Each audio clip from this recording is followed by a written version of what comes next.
A year ago, after my fiancé went bankrupt, I ignored my family's objections and moved into a small rented apartment with him. I started working multiple jobs, encouraging him to get back on his feet. On our 7th anniversary, I went home full of joy, only to walk in on him and his young secretary being intimate. The woman moaned and complained, "Aren't you going back to the office yet? Our child misses you." "Let's tease Grace a little more," Marcus cooed softly. "Sweetheart, please, just cooperate a little." Listening to the sounds from inside, I calmly placed the ultrasound report on the table and called the doctor. "Doctor, please change my prenatal checkup to an abortion procedure." "Is figure as good as mine?" the woman cooed sweetly, her voice trembling with an unbearable tremor. I clutched the cake, my hand pausing on the doorknob. I stepped back to check the apartment number, 1107. It was Marcus's and my small rented apartment. Right. Was the stress just getting to me, making me imagine things? I shook my head, a smile touching my eyes as I felt my slightly swollen belly. Marcus was going to be a father. I'd carefully tucked the ultrasound report into the cake box, wondering if he'd be excited to see it. With a flutter of anticipation, I opened the door. The next second, a familiar voice drifted into my ears, coaxing with a tenderness I'd never heard him use before. "Sarah, how could she possibly compare to you?" My hand froze on the doorknob, my breath caught in my throat. I opened the door, my hands trembling. Scattered in the living room were the woman's heels and Marcus's tie, and from the bedroom came intimate moans. My feet felt rooted to the spot, as the woman's sweet voice reached my ears. "Aren't you going back to the office yet? Our child misses you." "Let's tease Grace a little more," Marcus's voice, sickeningly gentle. "Sweetheart, please, lift your leg a little higher."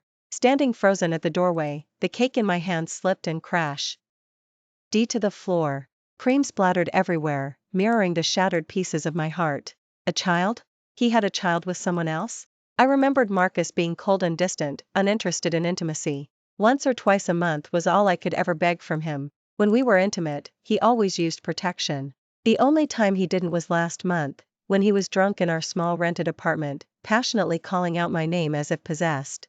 Now that I thought about it, he was probably calling out Sarah. I remembered, his first love was named Sarah. And I was Grace. The ultrasound report slipped to the floor, catching a breeze and curling into the scattered clothes. As I bent to pick it up, I inadvertently caught sight of a necklace. The silvery chain gleamed in the dim light, each gemstone exquisite and dazzling, clearly chosen with meticulous care. I touched my own neck. It was bare. I used to have one, a gift from Marcus before he went bankrupt. He had designed it himself. It was priceless, a one-of-a-kind piece. After he went bankrupt, we were living in a small rented apartment, struggling financially, so I secretly sold it behind his back. When he found out, his eyes turned red, and he hugged me tightly, crying, promising to buy it back. My emotions were a tangled mess. This necklace, tossed carelessly on the lingerie, couldn't possibly belong to me. Ah, a flirtatious moan came from inside. The next second, Marcus's ragged breath followed. "Sweetheart, don't bite." "My necklace, where did you put my necklace?" The woman's voice was faint, yet soft and captivating, the last word drawn out, gentle and alluring. "It was in the way, so I took it off." "But you finally managed to trick Grace out of that one." My mind crashed. My mind went blank. I tried to process what she meant. Tricked me? Tricked me out of what? Trick her? It was yours to begin with. She was just insistent on having it back then. "But if you like it, your husband will design another one for you." Marcus's voice was gentle, and he chuckled softly. "Honestly, Sarah, why are you hiding? How long are you going to keep up this bankruptcy charade with her?" His voice was laced with indifference. "Just teasing her. Who told her to be so arrogant and conceited before? Now, all it takes is a fake bankruptcy, and she comes running, completely devoted." I didn't rush in to confront them, nor did I cry or make a scene. I simply and silently turned on my phone's video recorder, then calmly walked into the kitchen and placed the ultrasound report on the table. On that report were still my name, Marcus's name, and the name of our unborn child. But from today on, none of it existed anymore. I stood before the Vance, gazing at the familiar ornate iron gate, feeling as though I had stepped into another lifetime. 7 years ago, Marcus was a penniless young man with nothing, while I was a pampered young lady showered with every kind of affection. Just like in a novel, I was utterly spoiled, bright, arrogant, conceited, and overbearing. Marcus, on the other hand, came from a dirt-poor family with divorced parents, relying solely on his grandmother. Every time I saw him at the university, his shirt was faded, and in the bitter winter months, his hands were chapped and raw. One time, during a campus book drive, I had just gotten a fresh manicure and didn't want to get my hands dirty. I leaned idly against the wall, watching Marcus help his deskmate move books. Their fingertips accidentally brushed, and his earlobes flushed, looking utterly pure. Feeling a surge of mischievousness, I walked closer, a smirk playing on my lips, my gaze brazenly fixed on him. 100,000. Move my books for me. He froze, a slight frown on his face, but his hands didn't stop, still leaning down, deftly picking up book after book for his little deskmate. His tone was distant yet neither humble nor arrogant. Just a moment. Let me finish moving Sarah's books first. I raised my H. And to stop him. The young man's hand was cool. My delicate, flawless hands made his chapped and raw hands look especially ugly by comparison. I threw his hand away in disgust, laughing brazenly. 3 seconds. If you're late, you lose your chance. The young man's eyes suddenly reddened, and he stared at me, unmoving. His expression ignited a malicious streak in me. I simply wanted to tease him. I pinched his chin, my long fingernail accidentally brushing his face, leaving a faint red mark that looked both suggestive and pitiful. My red lips parted, and I chuckled mischievously. 1, 2, Sarah tried to pull him away, but he sidestepped her. His expression was cold as he walked past me, his voice hoarse and distant. Where are the books? Such a good boy, just like a dog. I praised him in front of Sarah, completely ignoring his suddenly darkened face, though his slightly reddened ears still betrayed his embarrassment. Sarah couldn't stand it anymore. She rushed forward and stood in front of Marcus, shielding him like a protective hen. She looked at me with hostile eyes, her voice filled with indignation. Even if you're the Vance family's young lady, you can't just bully people like this. What has Marcus ever done to offend you? Why do you need to humiliate him? Of course he hadn't. It was Sarah I couldn't stand. How could the other woman's daughter live so happily? How dare she take more than half of my father's affection? When saw the affair texts between Robert and the other woman's child was 10, I was 12, and William was 17. Eleanor watched coldly as Robert stayed away from home every day, openly spending time with the other woman's child. All her suffering was suppressed, and she was eventually diagnosed with late-stage breast cancer, passing away 5 years ago after treatment failed. This became a deep-seated thorn in my side. Once I learned Sarah liked Marcus, I made sure she wouldn't get her way. Why should the other woman's child have it easy? I would make them both pay. Later, Marcus accepted my pursuit under my financial leverage, and watching Sarah's crestfallen eyes filled me with immense satisfaction. Marcus would sometimes ask what I liked about him. It's laughable. Of course, I liked that he could make Sarah miserable. Otherwise, with him being dirt poor and so coldly distant, why would he think someone like me, a beautiful, wealthy socialite, would ever be interested in him? At first, I truly believed I wouldn't fall in love with Marcus. But then, an unexpected incident occurred. My father's sworn enemy covertly kidnapped me. At the time, I was preparing for a scholarship interview for an elite university exchange program, and that day I had stayed late practicing at the university, so I sent my driver home early. As I walked on the dimly lit street, before I could even hail a cab, someone struck me with a stick, knocking me unconscious and stuffing me into a sack. When I woke up, I was in a dilapidated abandoned parking garage. My hands and feet were bound, and my mouth was covered with duct tape. I was like a fish on a chopping board, waiting to be butchered. 4 or 5 kidnappers tore at my clothes, leering over me, taunting me freely. I couldn't move. In my despair, the garage door was kicked open. Silhouetted against the light, I saw Marcus's face, dark as ink. His usual calm and composed expression was replaced by anger and terror. He strode quickly toward me, covered me with his jacket, held me tightly, and kept repeating, "I'm sorry. Thank you." With the danger averted, I fainted on the spot from shock. The psychological trauma was too severe. I missed the scholarship interview, and the opportunity to study overseas went to someone else. The incident was so regrettable that I deliberately ignored anything related to it. After that, it was only natural that Marcus and I got together. I helped him start his business, got Robert and William to support him, and the company duly took shape. It wasn't until after we got engaged that he suddenly told me he was bankrupt. It didn't matter. I loved him. Even if he had nothing, I still loved him. I was confident I could help him get back on his feet, but had immense pride and stubbornly refused help from others. After an intimate moment, he pulled me close and asked if I was willing to live with him in a small rented apartment. He firmly believed that if he could succeed once, he could succeed again. I relied on him, so of course, I agreed. I insisted on going through hardships with Marcus. Robert was so furious he slammed down his mug. William immediately cut me off financially. At that time, Marcus stood quietly in a corner, head bowed, enduring it all without a word. Hearing repeatedly belittle him, I couldn't bear to see him treated that way. I resolutely broke ties with my family, and Robert, disheartened, disowned me. The entire social circle mocked the pampered miss for lowering herself for a man, working multiple jobs a day and still cooking for him after work. They treated me as gossip fodder, always looking at me with disdain whenever they saw me. At the time, I didn't care because I loved Marcus. But now, thinking it over, I realized I didn't need to be so subservient to anyone. Mrs. Back. Uncle, the butler, hurried over, his voice filled with a long unseen delight. But unfortunately, Robert and William aren't home today. They've gone to an auction. Uncle looked a bit hesitant. He took my hand and earnestly advised, what said before was just in anger. It's been 3 years. What father doesn't miss his child, right? Miss, please don't stay outside anymore. He sighed, looking deeply troubled. William has been secretly investigating behind Robert's back. He heard you're working multiple jobs every day, and he's been smoking heavily and suffering from insomnia, heartbroken, unable to sleep. But you know William best, he understands your temper. He knows you'd get angry if he interfered with something you're set on. William has been crying himself to sleep at night, you know. Listening to him, I was slightly surprised, but also found myself amused.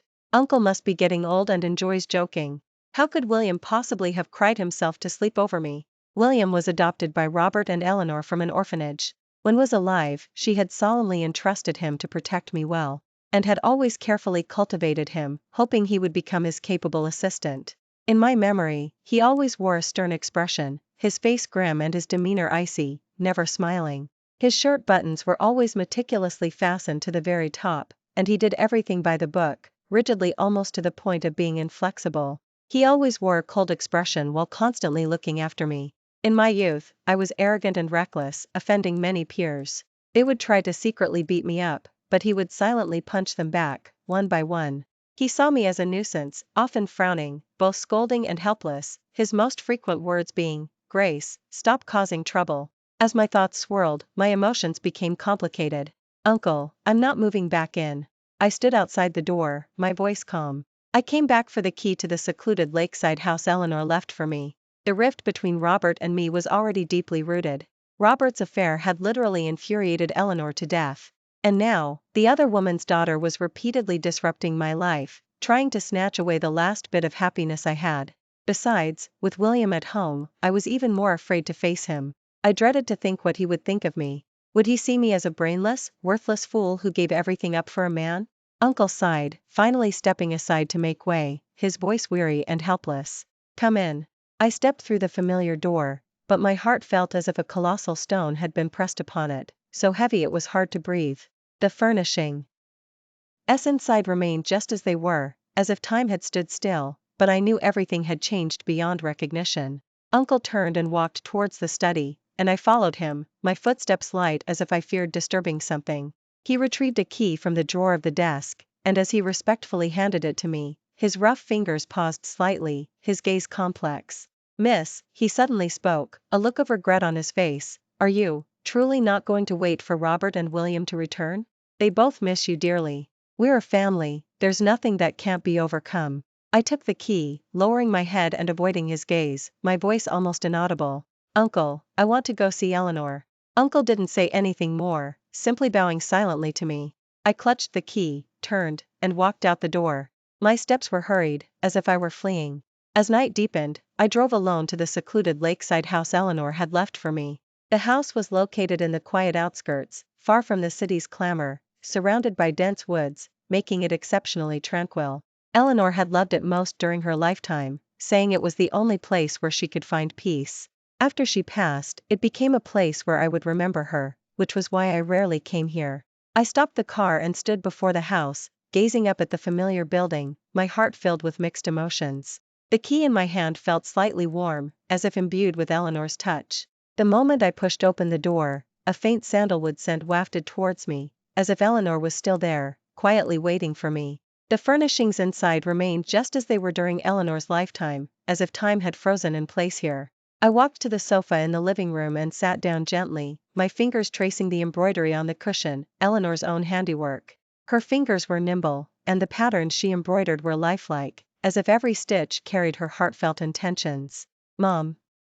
I'm home," I whispered, my voice echoing in the empty room, tinged with a choke. When I was utterly devoted to Marcus, insisting on building his business from the ground up and going through hardships with him, Eleanor was so furious her eyes were almost cried blind. Eleanor tried tirelessly to persuade me that he was not a good match. She said Marcus came from a difficult family background, was calculating, and wouldn't necessarily treat people with sincerity. But what did I say at the time? I glared at Eleanor in anger, sarcastically telling her that just because she couldn't keep a man, she thought all men in the world were no good. Impatiently, I slammed the door shut and left, flippantly remarking before I went, "Marcus isn't like Robert, he won't give in to loneliness and cheat." I dug straight into Eleanor's wounds, only caring about my own gratification, completely oblivious to her secretly tear-reddened eyes. After that, out of stubborn spite, I never came back to see Eleanor once. When's company went public, I proudly brought him home, wanting Eleanor to see how successful the man she didn't approve of had become. But instead, I received the news of her passing. That day, I was overseas with Marcus, handling clients. When the last call from home reached me, I was passionately kissing him on a boat trip. When I led Marcus home, the house was eerily quiet. Robert, uncharacteristically, didn't scold me, and William still wore his stern expression, his brow slightly furrowed, his gaze fixed deeply on me. His eyes seemed to hold 1,000 unspoken words, but he remained silent. I couldn't read his gaze. For the first time, I feared they might be deeply disappointed in me. And, would she also be deeply disappointed in me? Would she regret giving birth to and raising me, an ungrateful child who constantly angered her? If she knew Marcus cheated, and with the other woman's daughter, would Eleanor have been so furious her liver ached, then held me in her arms and earnestly persuaded me to find someone else? All these questions, I was destined never to get answers to. Suddenly, a soft footstep sounded from the doorway. I snapped my head up, seeing William standing in the doorway, unexpectedly meeting his indifferent, distant gaze. "What are you doing here?" My mind went blank for a second. He didn't answer, standing still for a moment, his gaze sweeping over the room's furnishings before finally settling coldly on me. "Grace." He walked up to me, looking down, his gaze so profound it seemed to devour me. William subtly furrowed his brow and spoke, his voice deep and hoarse, laced with clear displeasure. "Who let you in?" My heart sank. My fingers clenched tightly on the embroidery on the sofa, my knuckles turning white. I know I failed Eleanor. I lowered my head, unable to meet his eyes. His imposing presence made it hard for me to breathe. I truly know I made a mistake. My nose stung. "Marcus," before I could finish, my throat tightened. William's silence was like an invisible wall, pressing down on me until I could barely breathe. I could hear my own heart pounding in my ears. My fingers unconsciously twisted the hem of my clothes, and my fingertips felt slightly numb. "Marcus," he finally spoke, his voice as cold as ice, with a hint of barely perceptible aversion. "What happened between you two now?" He scoffed lightly. "Weren't you completely devoted to him?" His gaze was as sharp as a blade, piercing straight through me, as if trying to dissect every raw wound in my heart. I opened my mouth, but my throat felt as if it were blocked, unable to utter a sound. Countless images flashed through my mind, Eleanor's disappointed eyes. I knew that no matter what I said, I couldn't change what had already happened. I tried to form words, but my voice was trembling uncontrollably. "I just wanted to come home and see it." "Home?" William scoffed, a hint of sarcasm in his eyes. "Didn't you say your small rented apartment was your only home back then?" I lowered my head, and tears fell uncontrollably, cold and stinging as they landed on the back of my hand.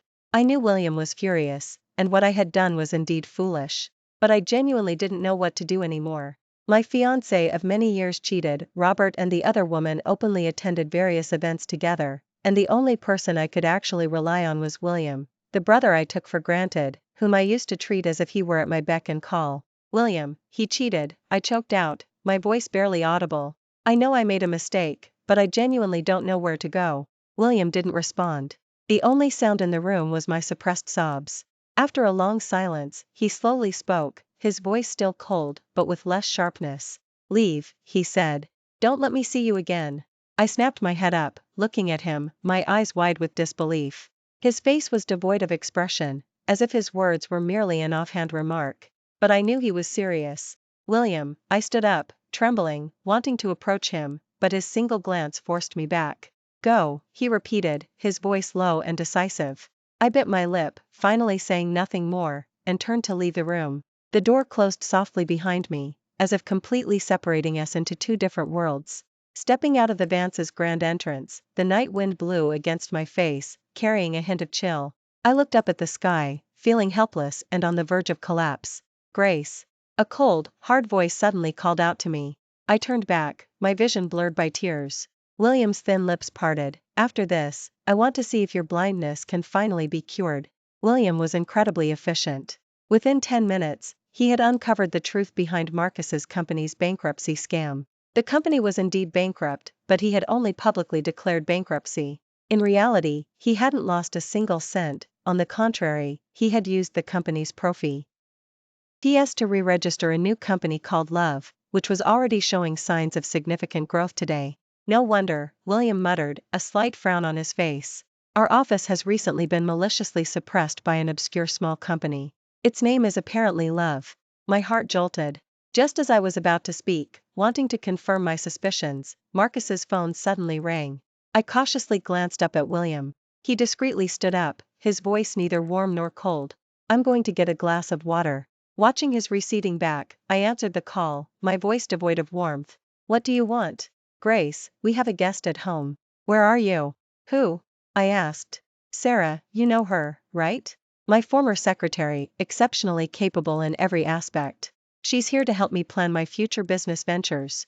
Anyway, you wouldn't understand even if I explained it. Lost in thought as I listened, I suddenly felt a hand squeeze my waist through my clothes. I instinctively let out a shaky gasp, a flirtatious sound I'd never heard from myself before. I looked at William, bewildered, as he returned. One hand held a glass, the other was on my waist, as he slowly brought milk to my lips, his expression serious, his voice hoarse and stern. Drink it all. Don't spit it out. I'm not drinking it. I hated milk, William knew that. As I resisted, I pushed William into the corner of the table, and he let out a muffled groan of pain. Marcus's furious voice erupted from the phone. What are you doing? Frustrated, I hung up the phone. William, what was that for? I looked at William, my expression serious, my tone puzzled. I forgot you don't like milk, he said, looking at me with a deep, calm gaze. His thin lips parted. My apologies. William, was that intentional? I wasn't stupid. William wouldn't make such a careless mistake, especially not interrupting someone's phone call. Yes, I deliberately made him misunderstand. I froze. It seemed Uncle's words might be true. Perhaps he really had cried himself to sleep over me at night. Do you think he'll find you here? He placed the glass on the table, his fingertips accidentally brushing the back of my hand. His expression faltered. No, I said, pulling my lips into a cold smile. His first love is in a small rented apartment. Do you think he'll still come looking for me? William's gaze darkened slightly, his fingertips lingering on the back of my hand for a moment before he withdrew them. His movement was gentle, as if he feared disturbing something, yet it held a hint of imperceptible reluctance. You're always so confident, he murmured, his voice tinged with helplessness, yet seeming to hold a deeper meaning. I looked up at him, my emotions complicated. William had always been a composed and self-controlled person, never easily showing his emotions. But today, his actions felt unfamiliar, even unsettling. William, what exactly are you trying to do? I couldn't help but ask, my voice tinged with a hint of a test. He didn't answer immediately. Instead, he turned and walked to the window, his gaze fixed on the distance. Outside, the night was deep, and the city lights reflected a hazy glow in his eyes. His back appeared somewhat solitary, as if he didn't quite fit into this bustling world. I just don't want to wait anymore, he suddenly said, his voice deep and calm, yet it was like a stone dropped into a lake, creating ripples. My heart jolted. I vaguely guessed what he meant, yet I dared not be certain. Wait for what? I instinctively asked, my voice a little strained. He turned around, looking directly at me, the emotions in his eyes complex and indecipherable. After a moment, he slowly spoke, for you.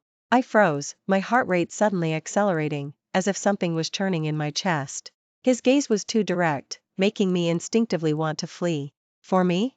I forced a weak smile, trying to ease the sudden tension. William, don't joke around. I'm not joking, H. His voice was still calm, but carried an undeniable firmness. I opened my mouth, but words failed me. William had always been a calm and rational person, never doing anything meaningless. But today, his every word, every action, felt foreign to me. You know, I've always been waiting for you, he continued, his voice deep and hoarse, you just never looked back at me. My heart violently trembled, as if struck hard by something.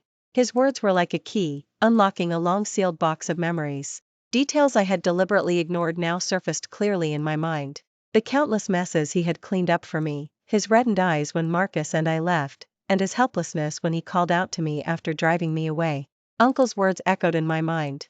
William has been secretly investigating behind Robert's back. He heard you're working multiple jobs every day, and he's been smoking heavily and suffering from insomnia, heartbroken, unable to sleep. But you know William best, he understands your temperament. He knows you'd get angry if he interfered with something you're set on. William has been crying himself to sleep at night, you know. Insomnia, heartache, crying himself to sleep. William, I whispered, my voice trembling slightly. I looked at him, my mind a tangled mess.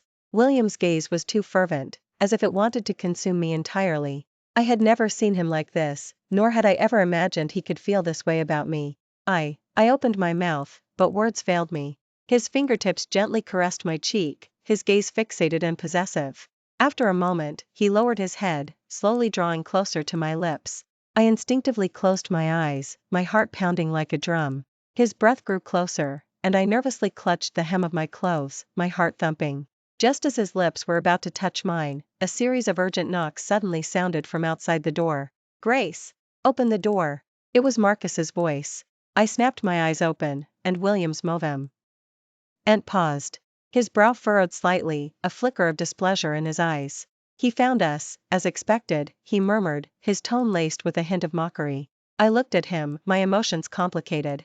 Marcus's appearance seemed to pull me back from a dream into reality. William, I whispered, my voice tinged with hesitation. He withdrew his hand, his gaze still on my face, the emotions in his eyes complex and indecipherable. After a moment, he let out a soft sigh and turned towards the door. I'll handle this, he said softly, his voice tinged with distaste and aversion. I stood rooted to the spot, watching him open the door, and Marcus's figure appeared in the doorway. His face was anxious, his gaze darting between William and me. What are you two doing? Marcus's voice held a note of accusation. William didn't answer, merely giving him a faint glance before stepping aside to let him in. When rushed in, the atmosphere in the room instantly solidified. His gaze darted back and forth between William and me, his face terrifyingly grim, as if suppressing an impending outburst of rage. Grace, come home with me. Marcus stepped forward to grab me, his voice cold and firm, an undeniable command. I was so enraged I laughed instead, my eyes full of sarcasm. Home? Back to that home where you cheat with Sarah?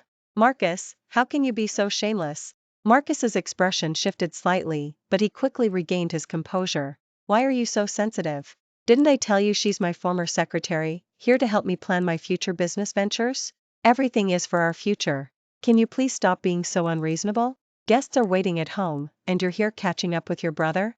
Have you forgotten how much they look down on me? Don't you know what's important, who can actually help us? Perhaps seeing my cold expression, he softened his tone, stepping forward and taking my hand, his voice gentle. Sarah misses your spicy chicken dish. Come on, let's go back. I looked down, seeing how my once fair and soft hands had become rough, chapped, and peeling from working. The image of him and Sarah being intimate in the small rented apartment flashed before my eyes. I couldn't suppress a dry heave, quickly gagging into the nearby trash can. Marcus's expression brightened. He embraced me, surprised. Grace, I knew you secretly left the ultrasound report today. When did you put it there? I wiped my mouth, then lifted my gaze to him, not missing the guilt in his eyes. If my guess was right, he felt guilty because he saw the ultrasound report and was afraid I'd walk in on them, which was why he was so desperate to find me. But ultimately, I had underestimated the extent of his shamelessness. He actually let Sarah stay openly in the small rented apartment and expected me to go back and cook for them. I let out a cold laugh, curling my lips in a sneer, and deliberately said, just today. Don't you remember our 3rd anniversary? His face stiffened, but I just wanted to tease him. When I went back today, I heard a very strange sound. It sounded like a woman moaning. Marcus frowned. What do you mean? I replied, who knows? Maybe the streamer next door was live streaming some adult content. He let out an almost imperceptible sigh of relief, then hugged me guiltily. I'm sorry, Grace.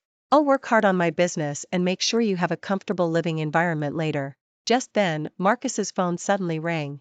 He answered, and his face instantly changed. What? I'll be right there. His voice was clearly panicked. He glanced at me hastily, then turned and ran out without a second thought. I heard the words Sarah and kidnapped. Silence fell over the room once more, leaving only William and me. I stood rooted to the spot, tears silently streaming down my face. After loving someone for 7 years, it would be a lie to say I didn't feel pain. Grace, William murmured, his voice tinged with an almost imperceptible hesitation. I slowly crouched down, covering my face with my hands, my shoulders trembling slightly. William stepped forward and pulled me into his embrace, letting my tears soak his shirt collar. He's not a good man. If you want the child, keep it. If not, abort it. William, please take me to the hospital. It was already 2 in the morning when the abortion procedure was finished. Harsh fluorescent lights spilled into the hospital room, and I lay weakly on the hospital bed, my face drained of color, my lips dry and peeling. William stayed by my side. His usually cold and stern face now had his brows tightly furrowed, forming a deep V, and his thin lips were pressed into a tight line, emanating an off-limits chill. He gently held my hand, his palm broad and warm. You've lost weight, he said, his voice cool yet tinged with warmth. No, I haven't. You were working multiple jobs even while pregnant? His brows knitted into a tight knot, his voice filled with suppressed fury. Grace, do you think you're made of steel? He turned his head slightly, but his tightly clenched fist betrayed his inner turmoil. Did you really have to exhaust yourself like this for that man? Are you really that foolish? His eyes were filled with disappointment, wishing I could be stronger.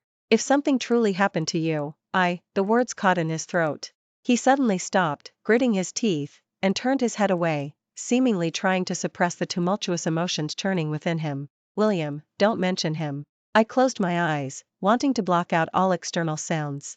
Until his phone call came through, his furious voice startling me. Grace, where did you take Sarah? What? My mind went blank for a second, and a dull, numb pain spread through my chest. Stop pretending. You've been harboring jealousy towards Sarah since your university days, wishing she was inferior to you in every way. Pregnancy makes tempers flare, but how do I know you're not harboring jealousy? Why? Because Sarah got the scholarship spot to an elite university, remaining silent then, and now seeking wanton revenge? You are far too narrow-minded. Where did you hide Sarah? Tears streamed uncontrollably from my eyes, a chill shot straight to my head. I instinctively dodged William's concerned gaze, finding it almost laughable in that moment. This was the man I had loved for 7 years. I'm at the hospital. Marcus said impatiently, what's wrong with you now? You're at the hospital every other day. You know the company's going bankrupt, and you're still causing trouble. If you were even half as sensible as Sarah, I wouldn't. I'm here for an abortion procedure. Tears ran down, soaking the pillow. I looked at the harsh fluorescent lights, my voice calm. The voice on the other end cut off abruptly. Can you stop this nonsense? I don't have time for your lies right now. Tell me, where's Sarah? I hung up the phone, my vision blurred by tears. Everything before my eyes became hazy. I pulled the blanket over my head, my hands instinctively gripping the sheets, knuckles white from the effort. After a long while, I let out a choked sob, my voice thick with emotion. William, I want to be alone for a bit. William handed me a tissue, his voice cool and gentle. Okay, I'll be right outside the door. Call me if you need anything. He gently closed the hospital room door, standing guard outside, his gaze unreadable. Hearing the door click shut, I pulled the blanket down, revealing my vacant eyes. It was as if, in Marcus's eyes, I would always be that unreasonable person I was before. What about William? How would he see me? Would he also think I was jealous, petty, narrow-minded, and looking for trouble? William exuded a bone-chilling coldness, sitting on a chair in the hospital corridor, his expression so grim it seemed to drip with despair. His long fingers quickly glided across his phone screen. After dialing, his voice was icy, his gaze detached. Do a thorough check on Sarah. Under meticulous care, my body slowly began to recover. That day, William's office faced a financial crisis, and he had to return to deal with it. The hospital room felt too empty and quiet. The sun was shining brightly outside, so I decided to get some fresh air at Willow Park behind the hospital. The park was across the street, bustling with people and traffic. I embraced the long-missed sounds of the city. Suddenly, a black van screeched to a halt beside me. The door was violently pulled open, and several masked figures in black jumped out, quickly surrounding me. Before I could react, a handkerchief with a pungent odor was clapped over my mouth and nose. Everything went black, and I lost consciousness. When I woke up again, I found myself in a dark, damp, abandoned warehouse. My hands and feet were tightly bound, and my mouth was sealed with duct tape. Fear washed over me like a tide. I struggled desperately, but it was useless. After an unknown amount of time, the warehouse door creaked open, and Marcus's frantic figure appeared in the doorway. The moment I saw him, a glimmer of hope ignited in my eyes, but it was quickly extinguished by the kidnapper's next words. Marcus, listen up. It's Grace or Sarah, you can only save one. Make your choice, now. A kidnapper holding a megaphone yelled viciously. Marcus's gaze flickered back and forth between me and Sarah, who was tied up in the corner. He looked at Sarah with agonizing concern, his eyes filled with pain. When his gaze fell on me, however, it seemed hesitant and uncertain. My heart leaped into my throat. I stared at him anxiously, hoping he would remember our past and choose me. Sarah's clothes were disheveled, her hair scattered across her face, her eyes filled with terror and helplessness. Tears welled up, threatening to spill over at any moment. The moment she saw Marcus, her legs buckled, and she collapsed to the ground. Marcus. Her voice was trembling and weak, as if all st. rank had been drained from her, every word laced with a sob. Sobbing, I'm so scared. She continued to sob uncontrollably, gesturing wildly with her hands, as if she had endured the most horrific torment imaginable. Out of the corner of her eye, she glanced at me, and I clearly saw a subtle, mocking curve form on her lips. But she quickly replaced it with a pitiful expression, sniffling as she spoke. It's all my fault for being so useless. If I hadn't been kidnapped, Marcus wouldn't have to be so conflicted, caught between the two of us. Not like Grace, she's always so strong. She shivered, her eyes dimming, but has William to back her up, she doesn't have to fear anything. Unlike me, I'm all alone, I have to rely on myself for everything. When things go wrong, all I can do is cry. I really envy Grace for having such a strong support. Her body swayed, and she delicately clutched her lower abdomen, on the verge of tears. I haven't even had a chance to tell my beloved that he's going to be a father again. But perhaps it's for the best, he's so busy usually. He'd be so heartbroken if he knew. She smiled silently at Marcus. I saw the necklace around her neck, and my face instantly went stark white, as if all the blood had drained from it. My pupils constricted sharply, my eyes filled with disbelief. I looked directly into Marcus's eyes, only to see him gazing at Sarah with frantic concern, his eyes red-rimmed. My lips trembled slightly. I wanted to say something, but not a single word would come out. My hands instinctively covered my chest, feeling a wave of nausea. I touched my flat lower abdomen, my heart utterly disheartened. When I was kidnapped in college, the kidnappers didn't succeed, but it still left a profound trauma. Marcus hated being intimate with me. After every time, he'd look at me with disgust, pinching my chin and sneering, so dirty. Who knows if someone else's filth is still inside you? I repeatedly replayed that day in my mind like a madwoman, my heart enduring countless torments, until finally, crying, I told him I wasn't defiled by them. Now a similar scene was replaying, but the object of his attention was Sarah. Marcus's gaze held no disgust, on the contrary, he was utterly heartbroken. Enough. After a long silence, Marcus furrowed his brow, his face full of impatience. His cold expression was like a dull knife, slowly slicing through my heart. Grace, what are you orchestrating all of this now?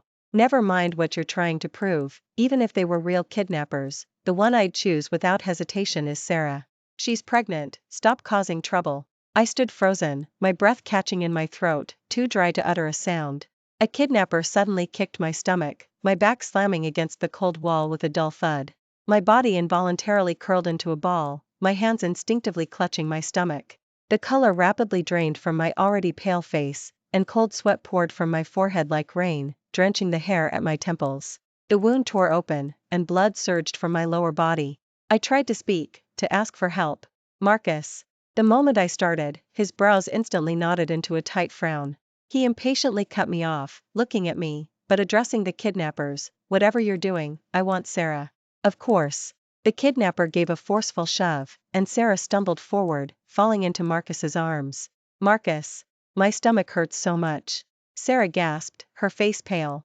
She clutched his hand, her voice barely a whisper, don't worry about me. Marcus looked tense. He gently lifted her into his arms, not sparing me a single glance. Let's break up. He moved quickly. As he passed me, His eyes were terrifyingly dark, his face icy, and his thin lips parted. "If anything happens to Sarah, I won't let you off the hook." I watched them leave helplessly, a warm, bloody scent permeating my lower body. 2 masked men came forward, dragging me out of the warehouse and all the way to the docks. The cold sea wind howled, cutting at my face like knives.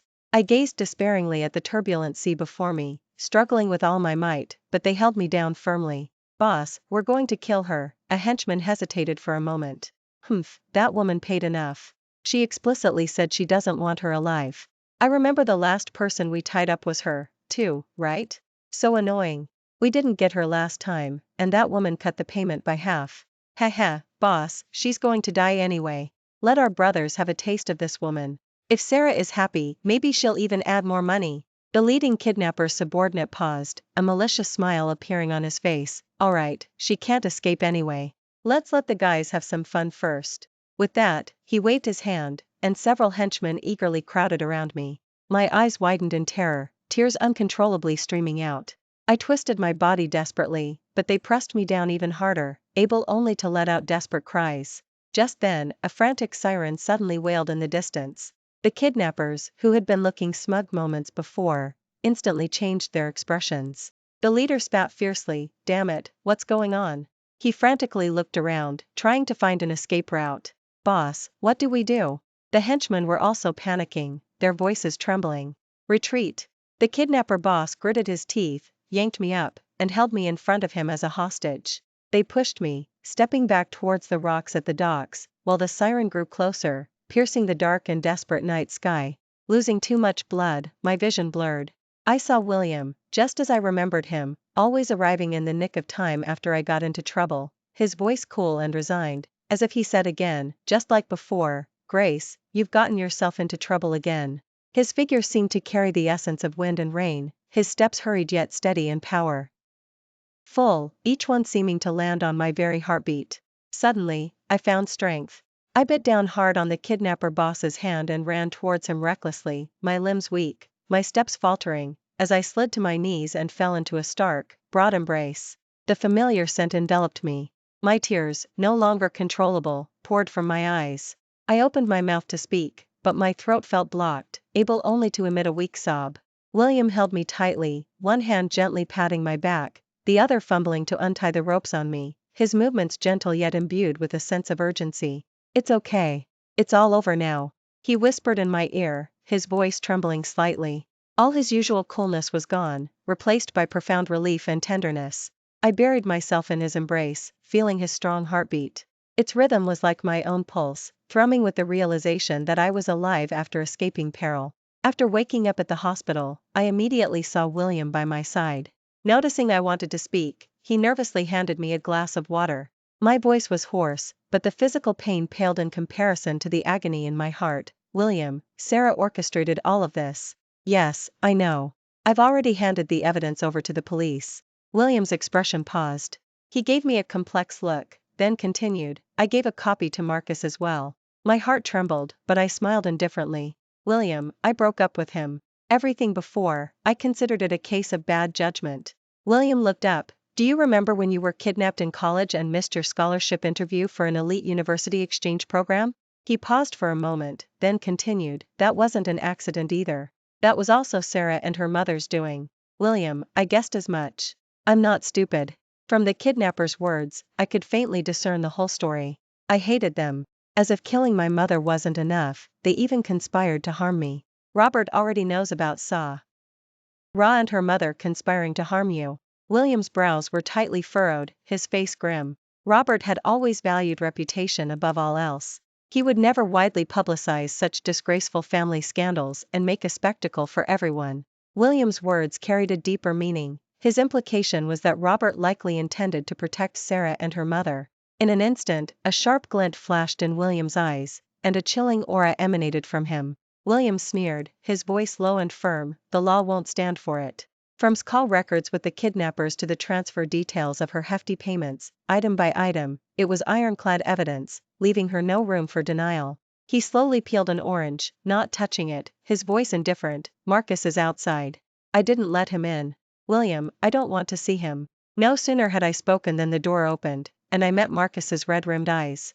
Grace, I'm sorry. He never imagined that Sarah, who had always seemed so innocent and obedient in front of him, could be so ruthless. Marcus's voice was tearful, his body trembling slightly. He seemed still reeling from the shock of Sarah's true nature. I looked at him, disappointment washing over me like a tide. I didn't want any more entanglement with him. The next second, his phone suddenly received a text message. He instinctively looked down at it. In an instant, the color drained from his face, turning it ashen. His hand trembled uncontrollably, and the phone nearly slipped from his grasp.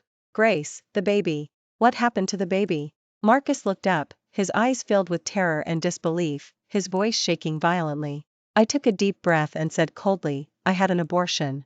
After finding out about you and Sarah, I had no reason to keep this child. Marcus staggered back a step, as if he'd been sharply whipped, his face etched with pain and remorse. You saw that day? But how could you? That was our baby. Our baby? I couldn't help but let out a cold laugh, though my eyes involuntarily reddened. When you were with Sarah, deceiving and hurting me again and again, did you ever think about this child? Marcus painfully closed his eyes, clutching his hair tightly with both hands. Tears slipped through his fingers. I was a jerk. I was blinded by Sarah, but the baby was innocent. Grace, you're too cruel. Cruel? My emotions completely spiraled out of control. I cried out, my voice thick with sobs, when you and Sarah conspired to trick me into believing the company was bankrupt, and I was pregnant and working multiple jobs, why didn't you think you were cruel? When I was kidnapped and struggling in despair all alone, where were you? What right do you have to accuse me now? Marcus slowly opened his eyes, his gaze hollow and despairing. He seemed to want to say something, but it was choked in his throat. His lips moved a few times, finally only emitting a pained whimper. The room fell into a deathly silence, broken only by his suppressed sobs. At that moment, he seemed drained of all strength, collapsing to the floor, his hands hanging limply, like a loser who had lost everything. I'm sorry. I didn't know, I thought. Marcus slumped on the floor, pain and remorse submerging him like a surging tide. I looked at the dispirited man before me, feeling no satisfaction of revenge, only endless exhaustion and bitterness. Grace, Marcus's voice was so hoarse it was almost barely recognizable. I know it's too late for anything now, but please, will you give me one more chance? His words were cut off by sobs, his shoulders trembling violently. I took a deep breath, trying to calm my emotions. Marcus, you and Sarah already have 2 children. Why are you interfering with my life now? He sharply looked up, his eyes wide with disbelief. Grace, how did you know? He pulled me. Please, give me one more chance. I'll spend my entire life making up for my mistakes, please. I just found out that it was you who saved my grandmother back then. I thought it was Sarah. She said you were always bullying her. I'm sorry, I was wrong. I pulled my hand away, my eyes red-rimmed, my voice trembling slightly. What's the use of saying all this now? In your mind, haven't I always been high and mighty, arrogant, and overbearing? Marcus's hand fell limply. His face was filled with pain and remorse. I know, I was foolish. But what Sarah and I have is just responsibility. The children's existence makes it difficult for me to let go easily, but in my heart, I've only ever loved you. I scoffed. Love? Marcus, your love is too cheap. For all these years, you two conspired to deceive me. I can't bear it. Marcus stepped forward, saying urgently, Grace, I know I don't deserve your forgiveness, but I truly can't live without you. I've already come clean with Sarah. I'll handle everything and give you an explanation. Just then, a phone rang, breaking the tense atmosphere. Marcus instinctively glanced at his phone, his face instantly turning pale. He answered the call, spoke a few words in a low voice, then looked at me anxiously. Grace, Sarah was in a car accident, and the baby is at the hospital. I have to go see them. A mix of emotions swirled within me. Watching his anxious expression, I said indifferently, Go ahead. Marcus hesitated, seeming to want to say more, but ultimately turned and hurried away. Watching his retreating back, tears streamed from my eyes. William hadn't uttered a single word the entire time, watching me with a calm gaze. William, I want to go overseas. Everything here felt like a farce. I didn't want to stay any longer. Okay, he replied. On the eve of my departure overseas, Marcus found me again. He looked exhausted, his eyes bloodshot. Grace, Sarah is out of danger, but her physical condition is very poor. She's pregnant and needs care. I know what I'm saying now is selfish, but I truly don't want to lose you, and I can't let her go either. Can you ask William to stop? People make mistakes. Can't you forgive her? I looked at him, my anger gradually subsiding, replaced by a profound weariness. Marcus, you must know that mistakes have consequences. Besides, she's involved in kidnapping, and it has already jeopardized my mental well-being. Marcus silently nodded. He took a delicate box from his pocket and handed it to me. This is the necklace you sold back then. I bought it back.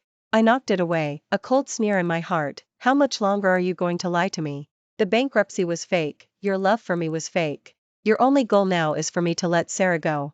I don't want what belongs to someone else. Marcus froze, his expression instantly solidifying, as if time had stopped.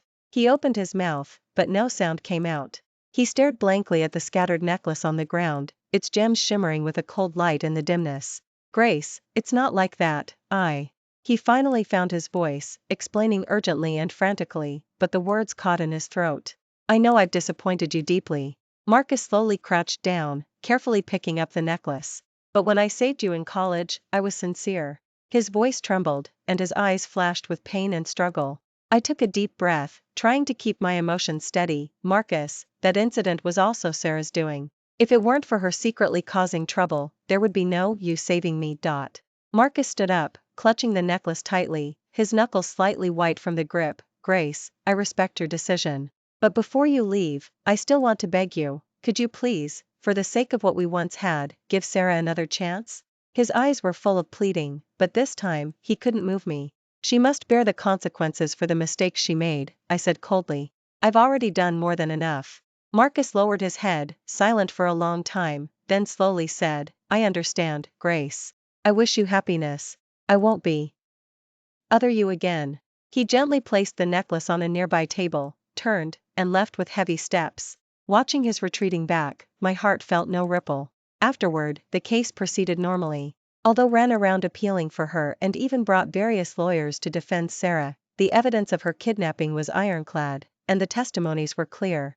The courthouse ultimately delivered a just verdict. Sarah was sentenced to a term of imprisonment for kidnapping. Even while pregnant, she could not escape the law's punishment. There would merely be appropriate humanitarian arrangements during her incarceration. The day he learned of the verdict, Marcus stood at the courthouse entrance, looking dazed.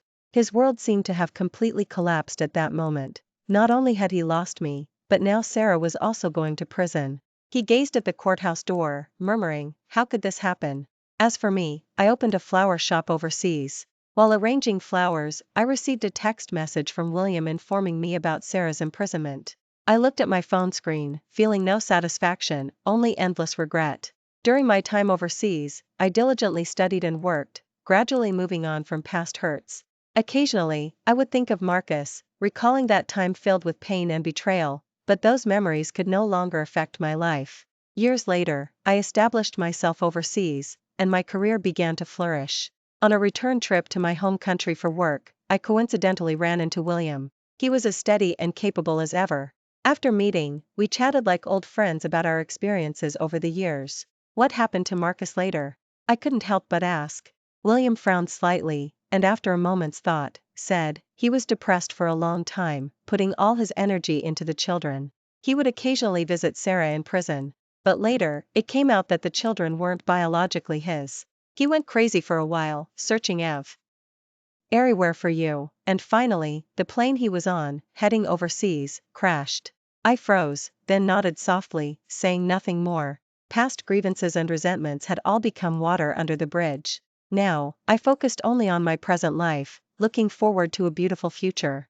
The loves and hates of the past, at this moment, had all turned into water under the bridge, no longer stirring any ripples within me. Seeing my silence, William gently patted my shoulder, it's all in the past. Look forward, you deserve a better life. His voice was low and gentle, carrying a reassuring strength. As we parted, William looked at me, his previously cool eyes now full of warmth. I look forward to seeing you again. I smiled in response. The man before me merged with the image of the stoic young man who had helped me out of trouble years ago. My heart quickened slightly. What the future held, I didn't know, but in this moment, I was willing to let this hazy yet beautiful feeling develop naturally, quietly awaiting fate's plan.